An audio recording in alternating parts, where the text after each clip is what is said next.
Hey everybody, it is The Trout, and welcome to another episode of the Trout Show podcast. Thank you so much for stopping by. Today I interview a 3-time Emmy Award-winning artist named Brian Tarquin.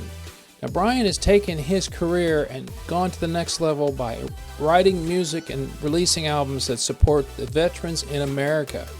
His newest album he's going to be talking about has some of the greatest famous guitarists on there, including people like Eric Johnson, Joe Satriani, wonderful famous musician, violinist Jean-Luc Ponty, and many others. So Brian sits down and talks about his career in music. He even talks about how he met Les Paul and hung out with him for a while, and just about everything to do with his career and how he became an Emmy winner and how he continues to help American veterans. So that story is next. So get yourself an adult beverage and sit back and enjoy this episode coming up next on The Trout Show with Brian Tarquin.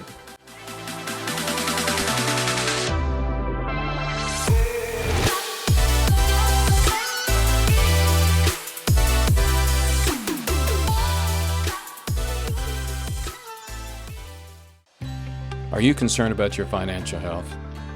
Then why don't you count on an expert that has years of experience of helping people just like you reach their financial possibilities? That's David Smith with Edward Jones at 469-372-1587. David has years of experience of helping people just like you. So reach out to him today, 469-372-1587. David Smith with Edward Jones.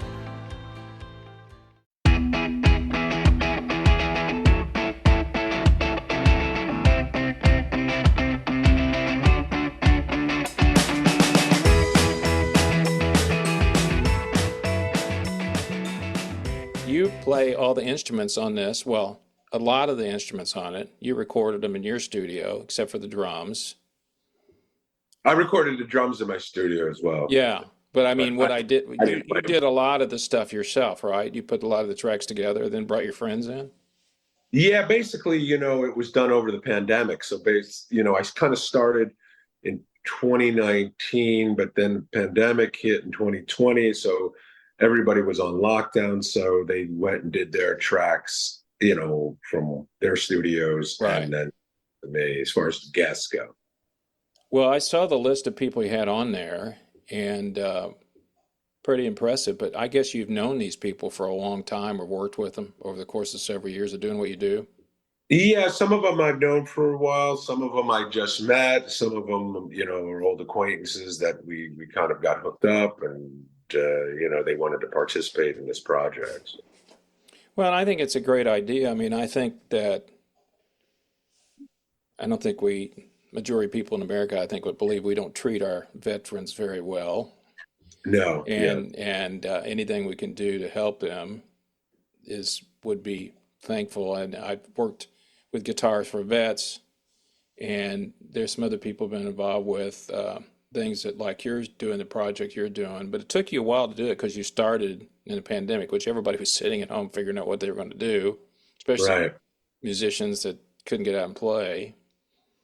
And if I understand it right, so tell me, I know I read a bit about it, I'd rather hear it from you, was the concept of the album from the beginning. Tell me a little bit about that. I've done a few of these under the name Brian Tarquin and Heavy Friends. And so this originally was Beyond the Warrior's Eyes, was part of a bigger project called Brothers in Arms that I did over the pandemic. Mm-hmm. But I got carried away and I had 19 songs, and I felt like these really deserved to be heard in two separate albums, especially genre-wise. One was really a hard rock one, instrumental, and the other one was really a more jazz fusion type rock, progressive rock, however you want to kind of title it. And so I separated them, and then I made them into two separate releases. Okay.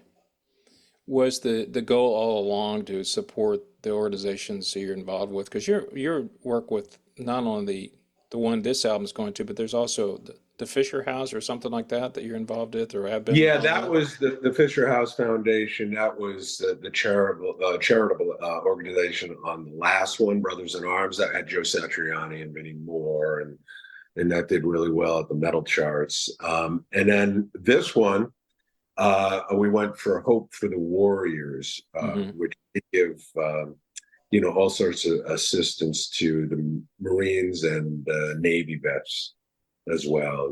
Trying to help them readjust into normal life.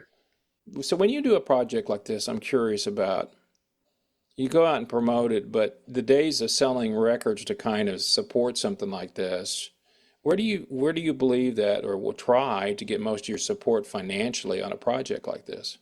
It'd be all streaming, Is it basically. really? Okay. Yeah. Because nobody downloads anymore. No. Let alone buy CDs. There's no place to even buy them anyway. No. So physical actual product is pretty much gone the way of the dodo bird. So and it's also to draw attention to the organization for them to go and donate directly to the Right. organization. How old were you when you first started playing it? Oh, it was definitely guitar, and I was probably about 7 or 8, something Yeah. like that. Yeah.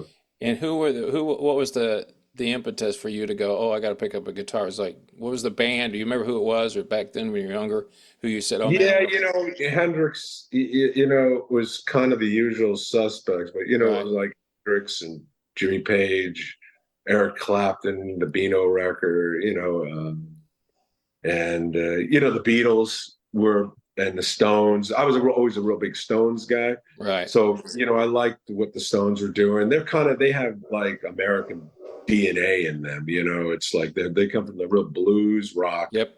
Yep. traditions. So Keith Richards and Mick Taylor, and Brian Jones, that was all the probably the first fuel of it. And then, there were also the bands like, Aerosmith at the time, and, Boston, and Oh yeah, those, Boston. Well, who yeah. could not forget the biggest selling band of the '80s when they were one of those bands that historically broke the record company. They changed contracts after they came out because they didn't have it up at that point. Nobody had sold that many. I mean, the Beatles had, but not at that. It was a very interesting as the Boston first album.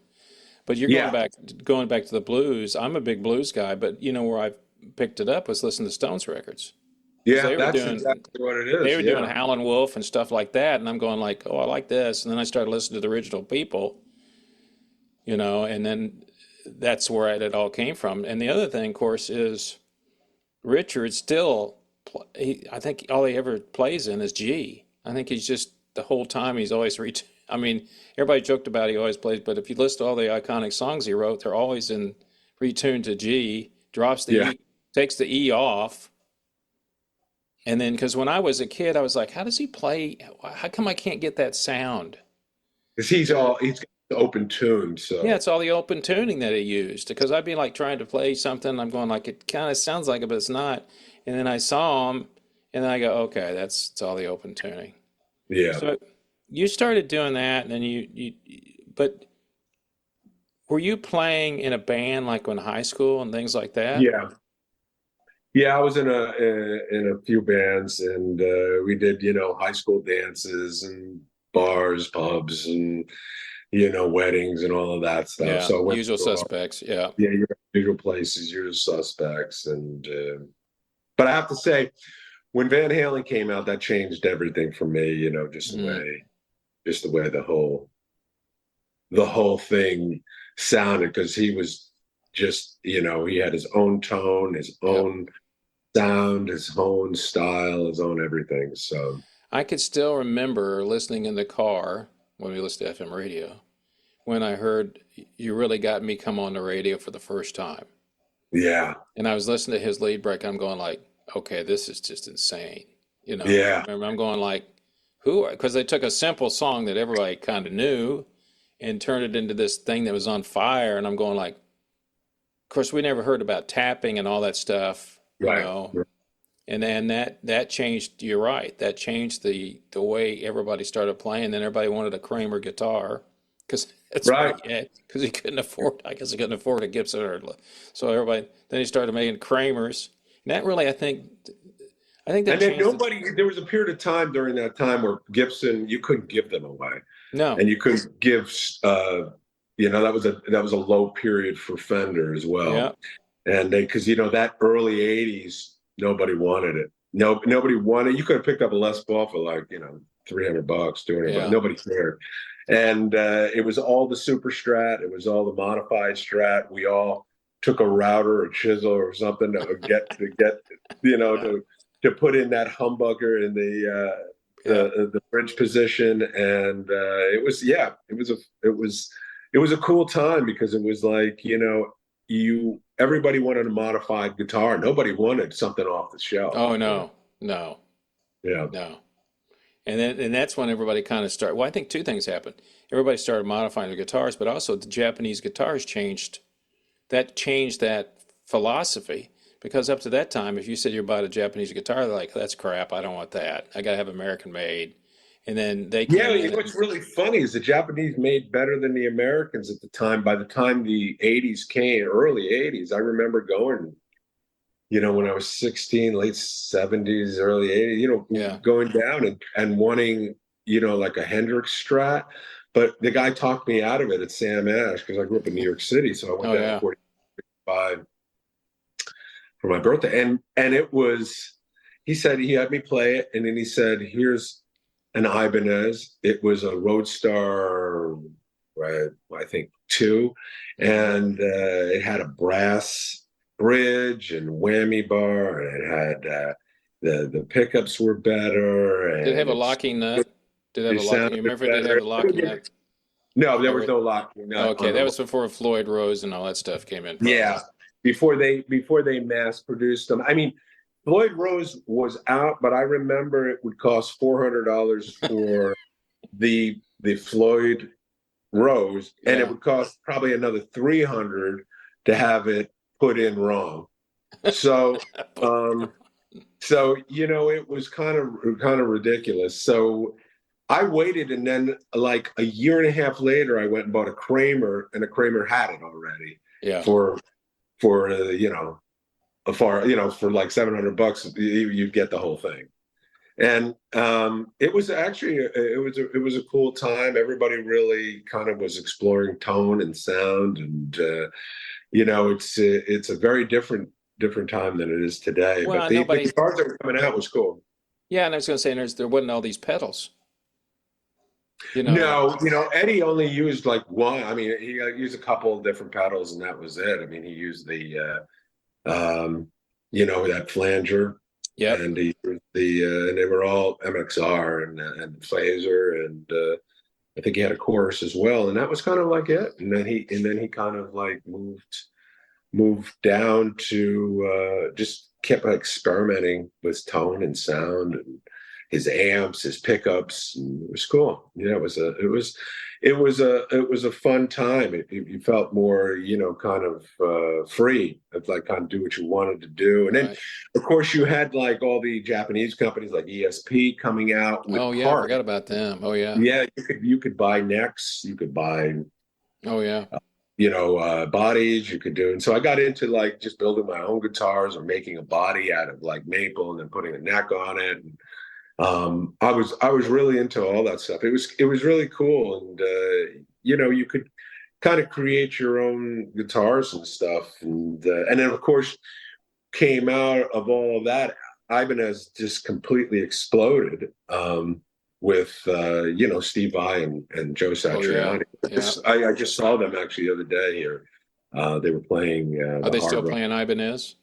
Yeah, I Yeah. met Joe after the show. It was great. And he's such a great guy. And same as Steve. And yeah, they still have all their Ibanezes, and they really put Ibanez on the map with all of that. And with the Strat and the Super Strats and the guitars and the rock and of course there were guys before using that, but they were a lot of jazz guys. Like George Benson was one of the first who had gone over there, and they had made his jazz box out of it. Yeah, I was going to wonder. It had to be, because they And Lee did Ritenour have. too. And this is in the '70s, See, late I didn't know '70s. that because I used to listen to Lee a lot, and of course George You know, who doesn't know George if you play guitar? If you Yeah, don't, you're an idiot. yeah, But I forgot that, yeah, they had the big Ibanez guitars that made custom for them that give you yeah. that They did. tone. George is. I think he started in the mid '70s with them, like probably right after Breezing, somewhere I in. wonder what Pat does um, on his, because he's always used that big, gigantic. Pat Metheny. Yeah, Pat Metheny. I don't know who Yeah, makes I his. just saw him last night. But he's got an Ibanez. Is it Ibanez? Yeah, They got it yeah. wrapped up, don't they? They did with the jazz guys. They had John Schofield too. Oh, okay. Well, you Yeah, played jazz for a long time yourself. Did you buy one of those, or were you into that, or did you still play solid bodies, or did you get into semi-hollow, or what did you do? I was into basically solid bodies up until my jazz days, and then I got into early '90s. And then I got a 335, a Gibson 335. Okay. So I did a lot of the recs, with that, and then and then I switched over to Gibson. I was for a number of those radio albums that I did for smooth jazz. I had a Telly Paisley, like a reissue from Oh, yeah. Japan, and it was great. I actually did a lot of that, and then I moved to a Gibson Deluxe 787 Mm. Deluxe Gibson with the smaller humbuckers, and that was great for that style of music. And so I still play Gibson now. I'm a big Gibson guy, so Well, and I have a couple. I always wanted a Les Paul. I don't Yeah, I have got one a number here. of I those. have one sitting by over here, but my other one's in the closet over there. It's my '87 Custom, and that's my favorite guitar. Yeah, I got a few of Because those. Yeah, I'm a sustain. I like sustain, so I'm a sustain guy. You know, it's like, oh, yeah. gotta get push, as they said, Spinal Tap. It's one of those things that, And SGs are great. I love SGs. yeah, Yeah. and that's uh, who is? Let's see, a I lot of. got this one. This is a great one. This is a three pickup. Oh, that's beauty with the three. Yeah, Yeah. yeah, three pickup. It's called the SG3, and they only made about 400 of them. The run back in the 2000s, and I just got that one, and they I sound great. I I've love all always the. liked, although I forgot what they call it. It's not a sunburst. It's the darker color. Um, I've always liked the Black Beauty Les Pauls Yeah, with the gold pickups because mine's got the gold pickup on it too. And and and I've never played a three pickup, but when you were playing jazz, were you mostly in the neck position, or because when you play rock, you tend to go back to the bridge? Did you stay in the necks to get that jazzy sound? yeah. I went into the neck position and rolled off some of the treble of it. Okay. I've been endorsed by Seymour Duncan, God, since the '90s, and so I always use Seymour Duncans. I usually use the 59s are really nice, paired with the jazz, or just a pair of 59s. What's nice is that on the 335s you have this separate controls. So usually a lot of that I would blend in, Okay. and that's how you get kind of like the Larry Carlton tone. It's Hmm. like you add a little bit of the treble pickup underneath the the rhythm pickup, and then you can still get a little bit of bite, but you still have the warmth of the neck. Back of the neck. Well, so Yeah, what was during your jazz years, or still is, what's your favorite? What do you like to play? Your amp? amp wise, yeah, Yeah. amp wise, I have a lot of amps, but during that time, I played a blackface Fender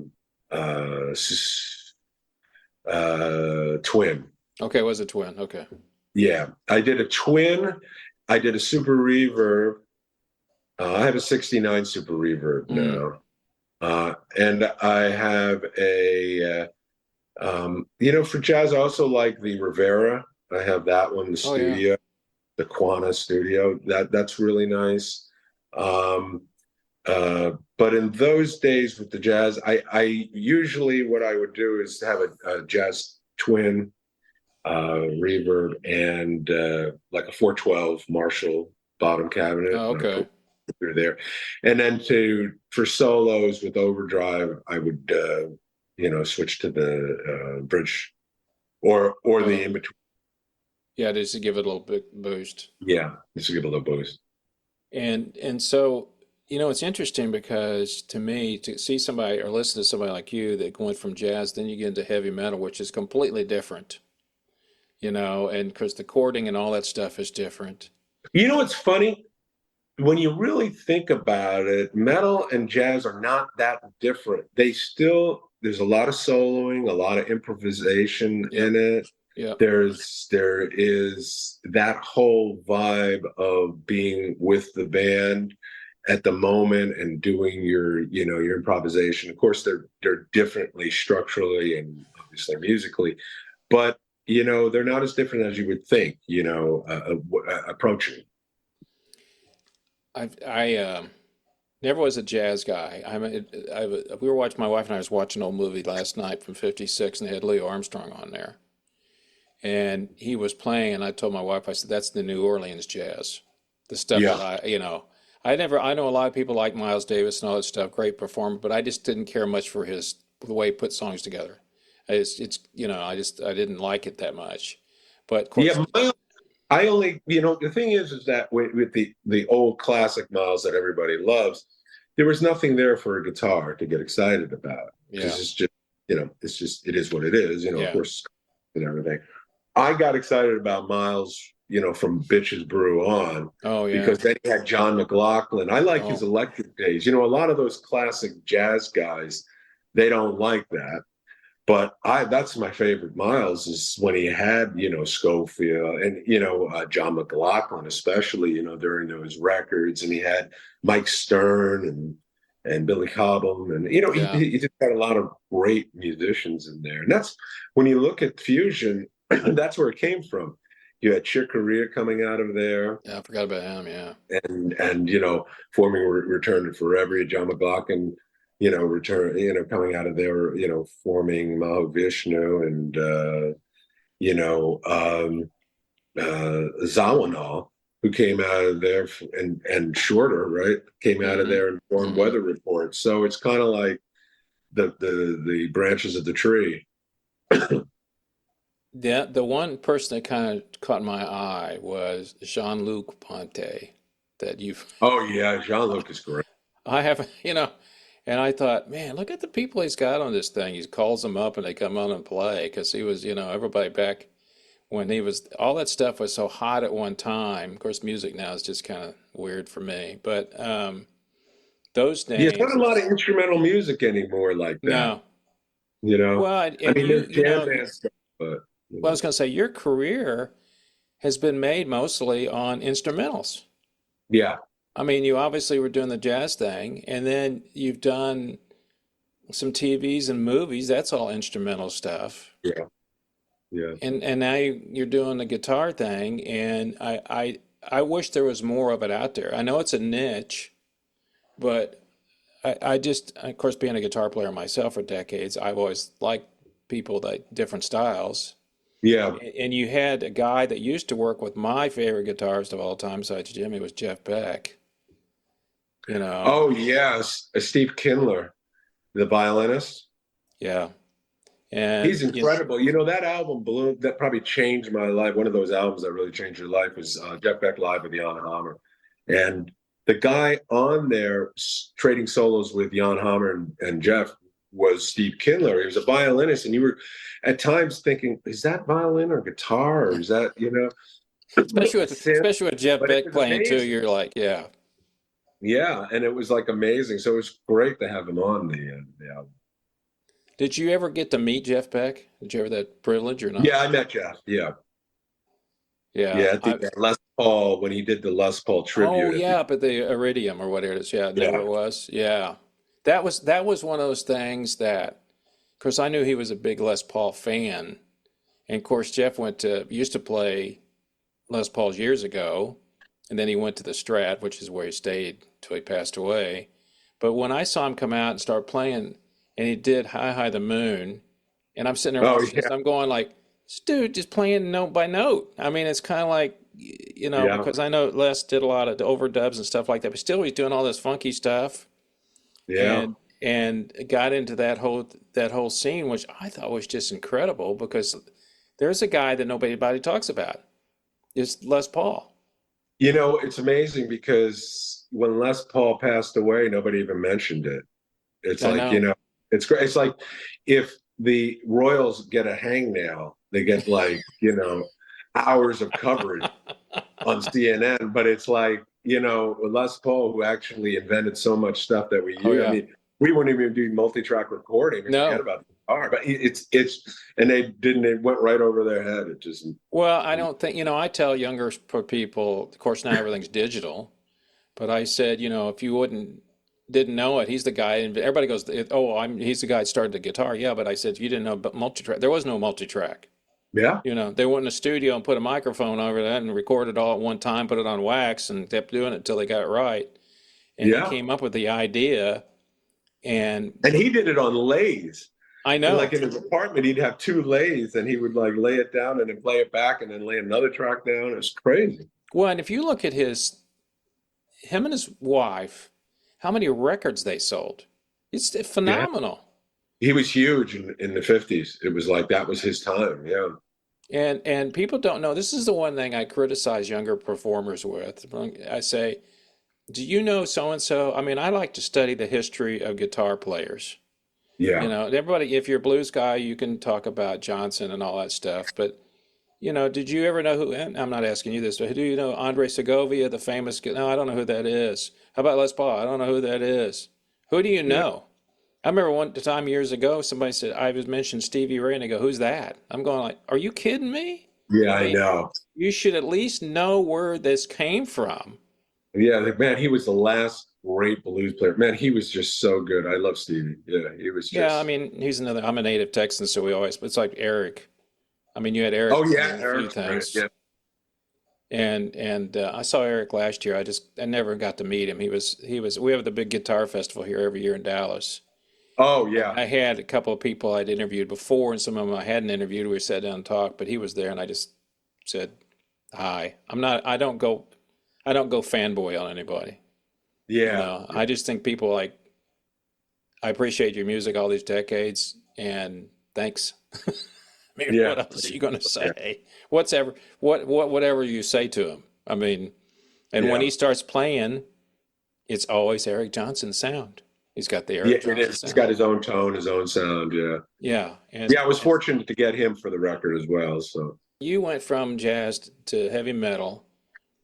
And did you get your training to become an engineer just by sitting in on some of the other studio stuff as you grew up? I mean, as you got older, watching people do the board I and all that went stuff? to, what, in New York, I dropped out of college and I said, you know what, this is not for me. I'm not going anywhere with this thing. Right. So I went to basically music production school, audio engineering school. So I got the basic rudiments and everything there. And then I went to,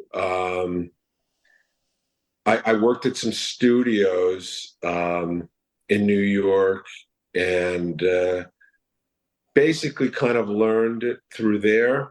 See, when I first approached it, I thought this was going to be a great avenue for me to learn how to produce my own records and, Right. and learn, how to get sound and record. And of course, studios back then, you couldn't really buy anything affordable.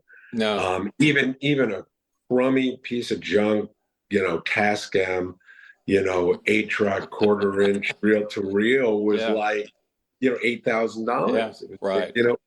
it was ridiculous. It was just a package would be $15,000, and you got like this crummy desk and that. It was before Mackie and Alesis Oh and yeah. before all of the D88s and Tascam brought out that. Oh yeah. So it was a precursor to that. I remember later on the D88 or the ADATs came out, but they wanted like 10 grand for each one when they first came out. It was crazy. So it was a time where if you wanted to record, you'd either have to save the money up and then go to a studio.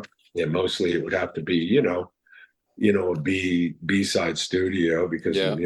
B-sides to do because you couldn't afford to, go do a demo at, the Hit Factory. Yeah. So I had moved to California and started working in records and audio engineering. And as I was working, then the prices came down. It was like when I first went to a jingle house in New York, and I worked there as an assistant engineer, and I was repping them too in advertising.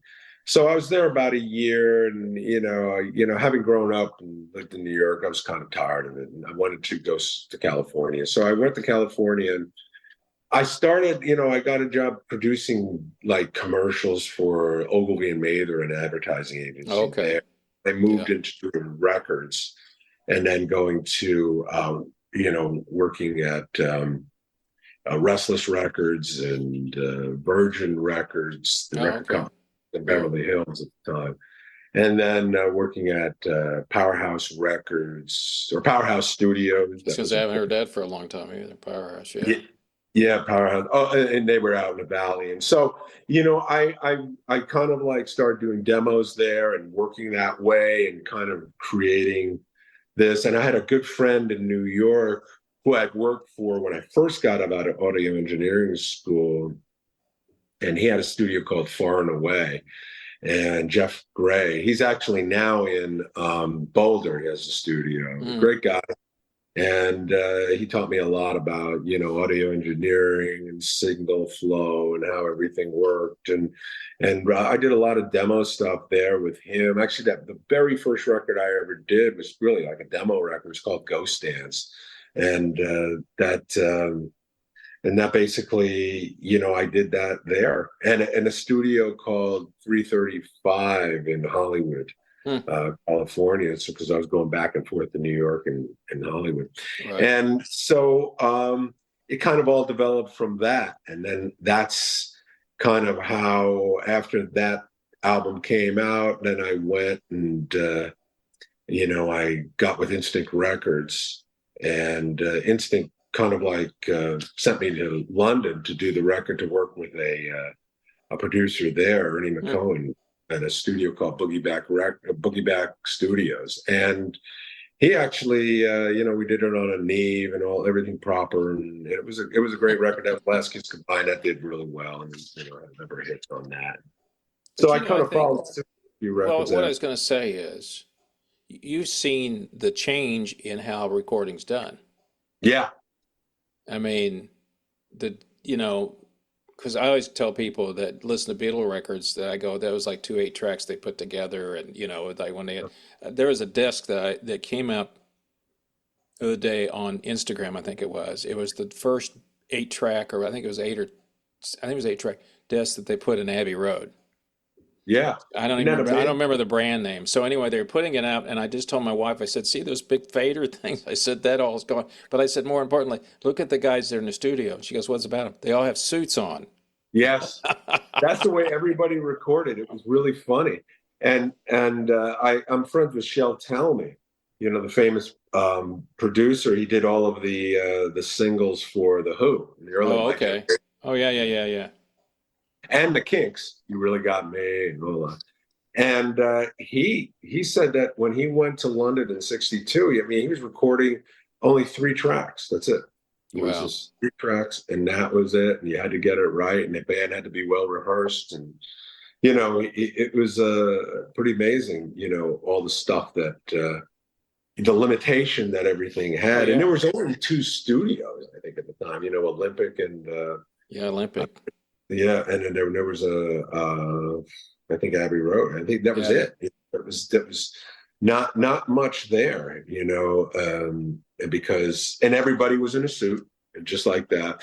It's funny, even in the '80s, when you would go out and you'd have to go, like, you didn't have, like, what they call semi-pro audio at the time, even in the '80s. Oh. If you had to go to a special place, a special pro audio, store to buy, multi-track machines and analog machines and recording, gear and all of that. And they all wore suits. It was like buying a car. It's amazing, isn't it? It's like flying in an airplane. It used to be that way too. And Yeah, everybody wore a suit. Coast Recording is a perfect example in LA. That was like on Santa Monica. They were the big place to go buy this stuff. And of course, they just they were on suits. It was like, because this stuff was so expensive that most people would be leasing it. Oh, they couldn't afford to buy, yeah. Yeah, because it was like ridiculously expensive, Well, the other thing about it too is everybody thought they wanted to go to London and record during a younger age of recording, and they didn't realize that they were further behind getting new equipment. America always had the newer stuff, best stuff first. Yeah. And everybody over there got it last because they did. And they so did. But they had the thing about I think the thing about London is I like their stuff so much that their recording gear, it was warmer and everything. I have a Trident 24 desk. And, I saw that. Yeah, and I love their recording consoles, their mic pre's. They're warmer, and it's kind of like what we all grew up on, those classic records, because it was all recorded there, like Rolling Stones Mobile. It was all recorded. Oh yeah, that's right. Deep Purple. We remember that line. Yeah, Deep Purple, and of course Zeppelin. So much Zeppelin stuff is recorded there. Didn't you do this mostly on analog on this album you just come out with? Yeah, did all of that everything. But I did transfer it back to digital. To slide stuff in, but then I would mix it down to that. So, but I think it's not so much the way it was recorded; it's the performances too. Oh yeah. The performances are better than any performances I ever hear today. And today, nobody plays any instruments anyway. It's all copy and paste. It's all plugins. When did you start getting involved with that type of music where you're doing sync placings or something like that? What was the first thing you said? That all came at once. I did it as a parallel career. Okay. So I was doing the records and I was writing, composing for television and film. So I kept doing, basically both of them. Kind of really came at the same time. And, one of the reasons why they hired me to do, TV scores and things is that they were trying to up their game, because they were already playing my albums on these shows. And so they wanted me to come into the fold and bring that kind of album production to improve their, already composers that were there that were produced, because they have a certain way of composing and they wanted more of an album composition. Well, you'd already produced. Yeah. Because I'm starting to get into some sync placing myself, but I had a friend of mine, I told her, she does a lot of it. I said, I can't write to somebody saying, write a song.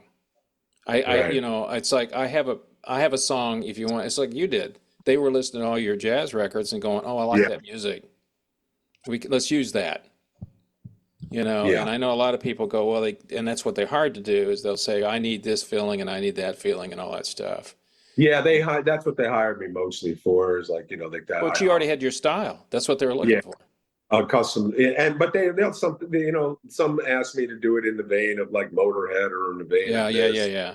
So I do, I could do that's easy. That's something I learned early on with the Jingle House about, having to custom compose for somebody who wants, where they're looking for a specific sound. Sure, if you're doing a jingle, yeah, I understand that. See, back in those days, nobody cared about TV music. They wanted, and I remember meeting with like somebody at Warner Chappell Publishing, and they thumbed their nose at all of it. They didn't care, because they were making mechanicals so much money. Oh, sure, yeah. The height, it didn't matter.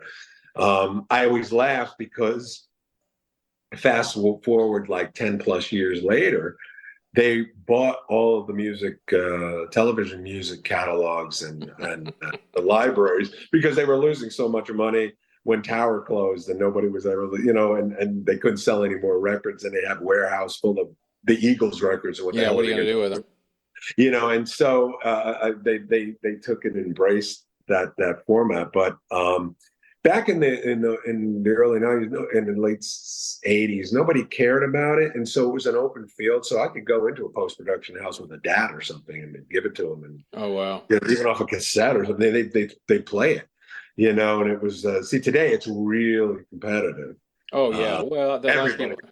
Yeah, because everybody wants to everybody make it. discovered it. Yeah. And I had Well, written a back book here. then, if you go back even in the 70s, maybe even the 80s, you watch TV shows. There's not a lot of music in it, like you There's said. not a lot of music in it, and the music that's in it is really canned. Yes. What it was very dated. It's like music production libraries are really good today. I've written for a lot of them, and they brought me in again for the same reason, for my production and for Yeah. to make it sound more like a record than like canned music sounded like in the 60s and 70s and even in the 80s. So it's kind of like had a metamorphosis change. Well, what do they say? Everything old is new again, or whatever the old saying Yeah. is, because, I couldn't figure out, and I'm not a big streaming guy because I think it's one of those things. It's like people fight over all the time about, oh, I get this many streams, but you don't make much money at it, Well, and what's very interesting with streams is streaming. It's like Neil Young said, it's like a ghost of the song. If you put on the CD and you put on the stream, there's something missing. mm, There's like a body missing. You're only getting 10% of that song with that stream. Because streaming is just it doesn't sound good to me. I can always tell it's streaming. yeah, It's like, you put the CD, because I have the CD of all that. yeah. And like or even the vinyl, whatever you want to put on. And then when you hear it, you're like, wow, yeah. It's like, Well, streaming. not only that, you didn't learn anything. Something Yeah. comes on now, you put, I'm in a store and I go, well, I like that tune. And you put Shazam Yeah. up and go who it is to go Yeah. find it. But I can tell you, people always said, how do you know so much about music? I said, I read liner notes all the time. Yeah. I put the That's the whole headphones thing. on and sat there and read the liner notes. That's how Yeah. I knew all these producers. I knew who Bob Clearmountain was, all these famous people. Yeah. And Yeah. and we were talking about mastering and recording. One of the Clapton's albums he did about, oh, was it 7, 8 years ago, where Glenn Johns came in and produced it. He said he still only uses 16 tracks. That's it. Yeah. If I can't get it all done in 6 track, 16, I'm done. Yeah. 16 track, 2 inch. That was Les Paul's, his whole thing about. I actually was friends with Les Paul because the guy I was telling you about, who was my mentor, Jeff Gray, he knew Les. And so he took me over and we met Les at his house. When Les had this huge studio he was building in his house, looking down. It was like, the Gibson and Ampex factory blew up in his house. It was just like next and everything. Well, I always thought the interesting story about Les was the fact that he was in that car accident and he had his arm fixed in the fixed position because he couldn't Right. he couldn't they said you'll never play guitar and he said fix it so I can play guitar. He said, just point it there. He said, just point it right there. Yeah. So, so what's your next step now? I mean, obviously you still obviously do production work and all that stuff. And do people come to you to record? Do you do that for people? Or do No, it's not a public you just studio stay with project. your own stuff? Okay. Yeah. And And, what's next on your basically, playbook? I'm doing a new track with Joe Satriani later in the year, with Gus G from Ozzy, with Ooh, Stu Ham. Stu Ham. Yeah, and so we have some exciting projects coming up. So it's great. I also have a music catalog that's represented by APM, who's owned by Sony and Universal, and Sonaton Mm, worldwide. Basically, it's called First Choice Music, and so with that, I'm building the catalog for most all the commercial albums are in there, of course. I'm building the catalog up for basically sync and right. film and television as well. Well, I admire you for many different things. No, thank you. I admire you the fact that you support the vets. I'm a big supporter of that myself. Yeah, I like that. Yeah. Um, I think your musical journey is interesting because the fact that all the different things you've done. Usually people come in and they do one thing and they grow through that. A lot of people Yeah, start the very, young thing was I always thought, man, you got to be. For me, it was like I really like different genres. I won't do a genre I don't like. It's not oh like I'm yeah, gonna do something, or something I know Well, that's can't. why I say when people send, I get PR people send me people, and I go, I gotta like your music. Yeah, If I don't like your music, I'm not going to interview them because it's like I'm not doing it because if it's something I yeah, don't like. yeah, yeah. And then for me, I just didn't want to be stuck in one genre. I understand when the icons obviously are there, known for their genre, like AC/DC or Zeppelin or Yeah, Eric yeah, Clapton, yeah. and they got to, they have to appease their audience, or they couldn't turn around and do a country record or something, or No. jazz, because that wouldn't work. But I like being to have the freedom to be able to do different genres that strike me. Well, you're in your career now. You've been doing it so long that you don't. It's kind of like this. You don't. Not that you try. You don't need. Who are you going to impress? You don't need to impress anybody. Yeah, I right. mean, who do you want to? You sit there. You got three Emmys above your head. Now, a lot of people may not know what it is, but I know what they are. And you've done all this work with these famous musicians, and even the people that played with them. And you can pick up the phone and call them, and that all comes from street cred. I mean, you got to. I know that from just talking to people. You don't pick up and call Joe Satriani and say, "Hey, Joe, come over and do it now." You got to know Yeah, this because first it's like, "Who the heck are you, and why would I do anything like this?" yeah, right, And so exactly. I admire you for that because obviously you have done very well, and now you can kind of not sit back, but you can pick and choose what you want to do because of your history, but also all the music that you have, all the catalog of music that you got out there, and then you do some other things too, don't you?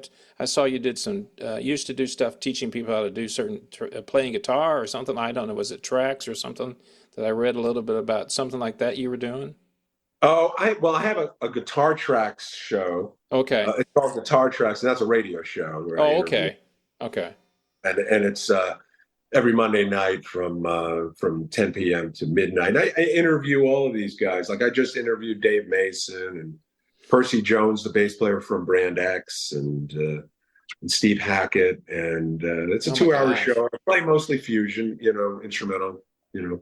What a great thing you have is to pick up have this feels like so and so. I'll write a tune like this and see if they'll come in and well they don't necessarily come in, they do it in their own studio. But the fact that you can reach out to them and that is a remarkable, you know, feat that you have accomplished. You probably don't even think about it.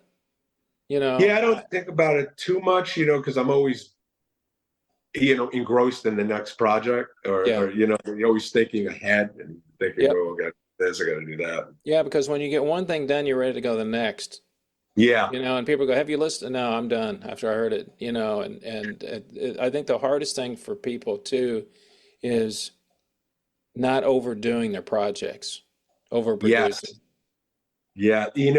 That was the funny thing during the pandemic. It was like I had to force myself to stop, or I'd be, have 50 songs. It was just because like when you're on lockdown, nothing. To me, you get your creative juices flowing and you're going, and especially something like that. What else are you going to You're do? gonna do. Do you? Let me ask you the last question I want to ask you though. Do you ever listen to your stuff after you're done and go, "Wow, I didn't know where that came from"? I mean, it's just like you put all these parts together, and I mean, you might listen to it 2 months, 3 months later, and go, "I don't. Where did I get? Where did I throw that in at? What was that?" I mean, do you ever think about that? That break your Yeah, song down and sometimes go, I think, wow, I thought, more, I look at it more when in the mixing thing, going, man, I thought that was so loud when I mixed it, but it's not that loud.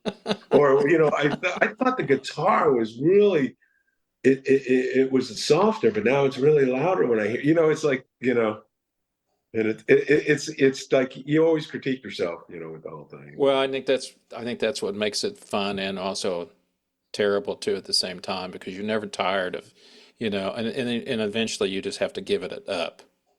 I Well, remember, in the early days when I was an assistant engineer and having that thing, and then having, the demo bands coming in the studio and then recording, and just like going over the same shit over and over again. It was like the work. It was like, you felt like saying it sucks to begin with, so just forget it. Well, that's the hardest thing when people don't know. They go in and it's kind of like making a movie or a TV show. They think it's all exciting. And it's like, no, there's a lot of sitting around doing nothing. There is. There is. I You know, know? because when I first went to LA, I did a friend of mine said, hey, man, I got a great way we can make some extra cash. And so he turned me on to like central casting, which just did like, extra work, right? Yeah. And so when did this extra work, and man, it was the boringest thing on planet Earth. There was so much sitting around. It was like you would do one scene, and then of course you'd be waiting for Jack Nicholson to get his shit together, and it was crazy. Yeah. And I had a friend of mine I recorded back in the early '90s with. She was in my band, and she worked as a PA on a couple of movies, but she always wanted to be in the movies. And long story short, her husband lived in the East Coast. She was in the West Coast, and I got caught up with her several years later, and I said, do you not do this anymore? She said, no, because I go in for a reading, casting call, for a Law and Order one-liner, and there's 300 people there. Oh, it's awful. Yeah, that made music look easy. And the other thing is that to make, when I first went there, I had this notion I wanted to be a director. Right. So I had a Bolex camera from the 60s. Oh, yeah. And I was and then I got there, and my music was already taken off, and I was written up in a guitar magazine, and things were going. They were using my music in the Olympics. And I thought, wow, this would be kind of cool, And then I realized that it's not that cool. There's like 2 billion other people that went to school for this and have like PhDs, and they're like production assistants waving traffic around. And the thing that I didn't like about it with this kind of TV film production is you need 7,000 people to do this. Yeah. You need so many people. There's like grips and this and that and the other thing. And where in music, you could do it all yourself in the studio. Yeah, it's a lot of moving parts. A couple guys. Yeah, and now people sit at home and do it all. I know. Just like you did.